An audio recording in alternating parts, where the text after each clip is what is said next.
សមាជិកអាស៊ានដែលកំពុងរីកលូតលាស់ចាសសូមជូនព័ត៌មានសេដ្ឋកិច្ចមួយទៀតគឺក្រុមហ៊ុនសាជីបុយមីកម្ពុជាជាក្រុមហ៊ុនដំបូងគេដែលទទួលវិញ្ញាបនបត្រសុវត្ថិភាពម្ហូបអាហារ HACCP ជាផ្លូវការពីក្រុមហ៊ុន South Asian ក្រុមហ៊ុនគ្រប់គ្រងសុជីវកម្មម្ហូបអាហារនៅមុខគេសាជីបុយមីកម្ពុជា Co Ltd គឺជាប្រតិបត្តិការភោជនីយដ្ឋានទី1នៅក្នុងប្រទេសកម្ពុជាដែលបានទទួលវិញ្ញាបនបត្រសុវត្ថិភាពម្ហូបអាហារ HACCP ជាផ្លូវការពីក្រុមហ៊ុន South Asian ហើយដែលពិធីប្រគល់នឹងទទួលវិញ្ញាបនបត្រនេះបានធ្វើឡើងនៅព្រឹកថ្ងៃទី25ខែមិថុនាឆ្នាំ2014នេះនៅ Yoshinoya ក្នុងប្រលានយន្តហោះអន្តរជាតិភ្នំពេញក្រោមវត្តមានចូលរួមពីសំណាក់ឯកឧត្តមទិតចន្ទថារដ្ឋលេខាធិការក្រសួងទេសចរណ៍លោកឡាស់ក្រនអគ្គនាយកនៃក្រុមហ៊ុនសាជីបុយមីកម្ពុជា Co Ltd បានថ្លែងថាវិញ្ញាបនបត្រ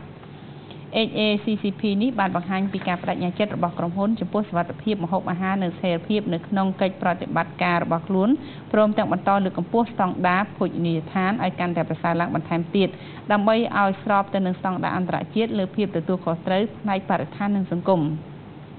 បើតាមលោកឡាស់ក្រន HACCP គឺជាប្រព័ន្ធគ្រប់គ្រងមួយដែលធានាលើសុវត្ថិភាពម្ហូបអាហារតាមរយៈការវិភាគនិងគ្រប់គ្រង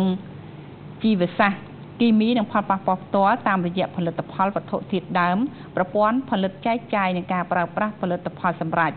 លោកជឿជាក់ថាការទទួលបានវិញ្ញាបនបត្រ HACCP គឺជាកំណត់ស្តង់ដារសម្រាប់ប្រតិបត្តិការភោជនីយដ្ឋាននៅក្នុងប្រទេសកម្ពុជាហើយក្នុងនាមជាអ្នកមានវិញ្ញាបនបត្រ HACCP ក្រុមហ៊ុនសាជីបុយមីបានធ្វើជាគំរូល្អដល់ប្រតិបត្តិការដទៃទៀតនៅក្នុងប្រទេសកម្ពុជាក៏ដូចជានៅលើសកលលោកក្នុងការផ្ដល់ជូននូវគុណភាពម្ហូបអាហារនិងសេវាអតិថិជនឲ្យកាន់តែខ្ពស់ជាងមុនតាំងពីបង្កើតឡើងនៅក្នុងឆ្នាំ2010សាជីបុយមីមកដល់ពេលនេះមានភោជនីយដ្ឋានចំនួន11កន្លែងក្នុងអាកាសយានដ្ឋានអន្តរជាតិភ្នំពេញនិង7កន្លែងផ្សេងទៀតនៅអាកាសយានដ្ឋានសៀមរាបឯកឧត្តមទិតចន្ទថាបានចាត់ទុកការទទួលបានវិញ្ញាបនបត្រ HACCP នេះពេលនេះគឺជាការបញ្ជាក់ឲ្យឃើញ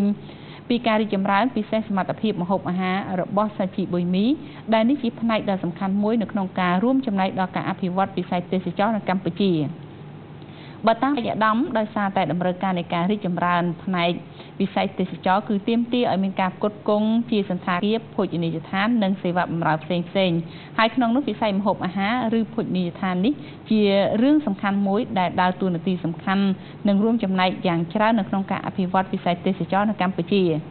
ឯកឧត្តមទិតចន្ទថាក៏បានលើកឡើងផងដែរថាបច្ចុប្បន្ននៅកម្ពុជាមានភោជនីយដ្ឋានសរុបជាង1000កន្លែងប៉ុន្តែភោជនីយដ្ឋានដែលមានស្តង់ដារអន្តរជាតិគឺនៅមានកម្រិតនៅឡើយដូច្នេះហើយបានជារាជរដ្ឋាភិបាលកម្ពុជាពិសេសក្រសួងទេសចរណ៍ត្រូវការឲ្យមានភោជនីយដ្ឋានដែលមានសេវាល្អគុណភាពល្អដែលមានលក្ខណៈស្តង់ដារអាស៊ាននិងអន្តរជាតិដើម្បីបម្រើដល់វិស័យទេសចរណ៍នៅកម្ពុជាឲ្យបានកាន់តែល្អបន្ថែមទៀត